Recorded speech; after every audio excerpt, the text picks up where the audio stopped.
Nerdcast assemble! Stay dandy, baby. When it comes to the mastery of magic, Annos Voldigode is second to none. But believe it or not, he even manages to make the space-time continuum his personal bitch. And another awesome episode of The Misfit of Demon King Academy. This is probably my favorite episode from the series thus far. Not only did we get some nice emotional moments between Misha and Sasha, but we finally got to see how absurdly powerful Annos Voldigode is. And yes, we've already seen many displays of this, but in the previous episodes, they talked about the fact that Annos literally could sort of challenge the gods themselves. Well, we actually got to see that on display in this episode, and it was nothing short of amazing. So this episode of Misfit was kind of confusing in some senses, and it was the type of episode that I had to kind of go back and watch multiple times, as it's sort of like the perfect resolution to the last episode where suddenly Sasha transforms into some sort of psychopathic killer and tries to kill her sister for some weird reason that was kind of unclear. Well, it's made very clear in this episode why. So apparently we get to learn in the past that apparently both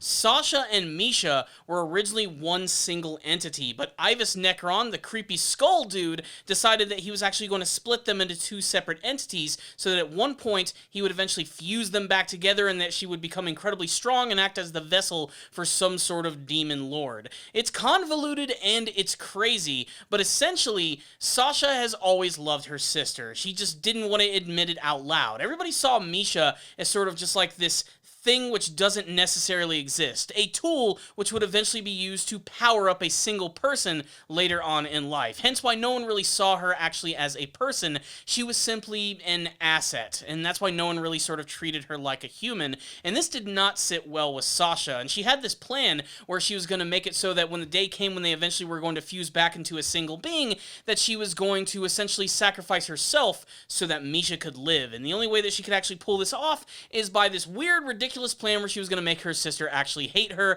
hence her getting destroyed and Misha actually end up living.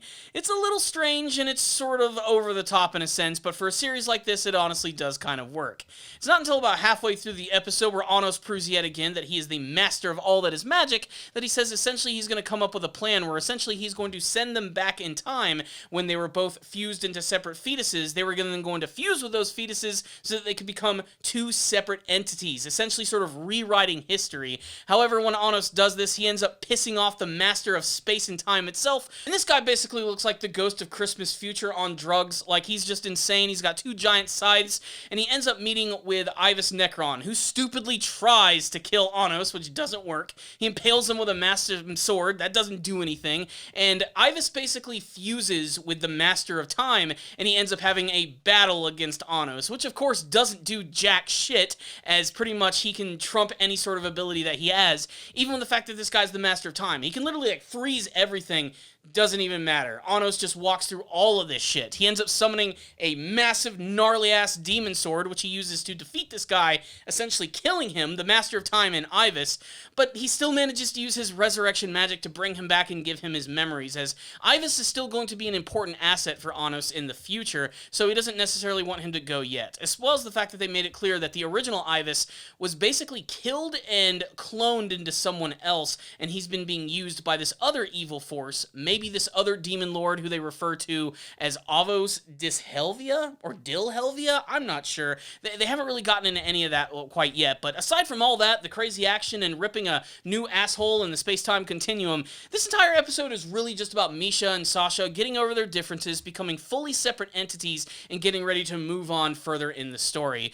We also get to see that, yes, Misha does get that ice ring, which was teased in the last episode, and it makes sense. In the intro, you get to see her using ice abilities, and you get to see Sasha using fire, so, you know, it's the whole yin-yang, fire and ice kind of thing, sister-sister thing, and I kind of like that. And we really get this great moment where all the characters finally come together, everything is really normal at this point, and basically the first 4 episodes of the series are an excuse to introduce our main cast before we move on to the next major storyline, which looks like it's going to get very interesting. So what's the rundown on this episode of The Misfit of Demon King Academy? I thought this was another really fun episode of the series, and has really made me fall in love with it yet again. Not only can the series do really fun characters, but some pretty gnarly action scenes with some really great imagery. I didn't expect that there would be anything like time travel in the series, and the fact that it happened so casually, again, just demonstrates that Annos can do anything. Annos is a really charismatic character, but he also has a lot of confidence, so that sort of backs up everything that he can do. And this episode made it clear that he can pretty much do anything in this world. I honestly thought when they introduced Ivus in this episode, when he started to attack him and bringing in the Time God, that maybe we would see our very first adversary who would give him something of a challenge. No, he ends up spanking the ass out of all of these guys, and it's really entertaining to see. It also shows, too, that he hasn't even really gotten started of showing what he's truly capable of. And again, while he comes across as this sort of, like, overconfident demon guy, he seems to really like the way that the world has changed, how it's become a lot more peaceful, and how he's been able to sort of reconcile the relationship between these two sisters, which was surprisingly heartfelt in this episode. Production value-wise, I thought this was a pretty solid-looking episode as well. It pretty much had everything going for it, especially during that big scene with the Time Lord, which I thought was really appropriate. Especially that big scene with the Time Lord, I just thought that was really stylistic and really awesome looking, just with the way that the colors popped and the way that the battle was actually portrayed. There were some moments that were honestly pretty freaking badass, I have to admit, and I didn't expect that quality out of this show, but now it lets me know that things can get really crazy in the show, and it's got me excited for some more of the grander, bigger action scenes we're going to see, and now with the promise of Sasha, Misha coming together and working with Annos, you only know it's going to get better from here. So I loved this episode. I really think that the first episodes of the series were really, like I said, about a pure introduction to the characters. I really like them now. I just want to see where they're going to go with them next in the series. This is a world which is rife for exploration, and I can't wait to see how the series is going to pull it off.